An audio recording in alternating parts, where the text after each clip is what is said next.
নমস্কার বন্ধুরা। তো আজকে একটা নতুন ভিডিও নিয়ে চলে এলাম। এখানে আমি খুব সংক্ষেপে তোমাদের একটা ইনফরমেশন দেবো, যেখানে তোমাদের আমি জানাবো যে একজন বড় সেন্ট্রাল ব্যাক যে কিনা ইন্ডিয়ান আই লিগে চান্স পেতো না, আইএসএল এর কথা তো ছেড়েই দাও, আই লিগ 2 কিংবা এই ক্যালকাটা ফুটবল লিগে খেলে গেছে, রাজস্থান ইউনাইটেডও খেলেছে, সে কিন্তু চান্স পেতে চলেছে আলবেনিয়া কিংবা রোমানিয়া।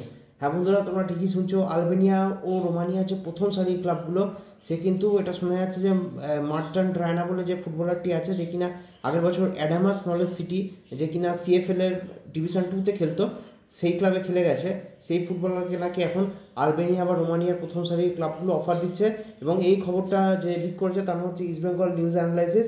তোমরা দেখতেই পাচ্ছ যে একটা বড় পোস্ট করেছে যে আমাদের কীরকম অবস্থা, যেখানে আমরা যে রিয়েল ট্যালেন্ট তাকে আমরা চিনতে পারি না, যাকে এখন কিনা বড় বড় প্রথম সারির ক্লাবরা ইউরোপের যে ইস্ট ইউরোপের যে ক্লাবগুলো সেগুলো কিন্তু অফার করছে।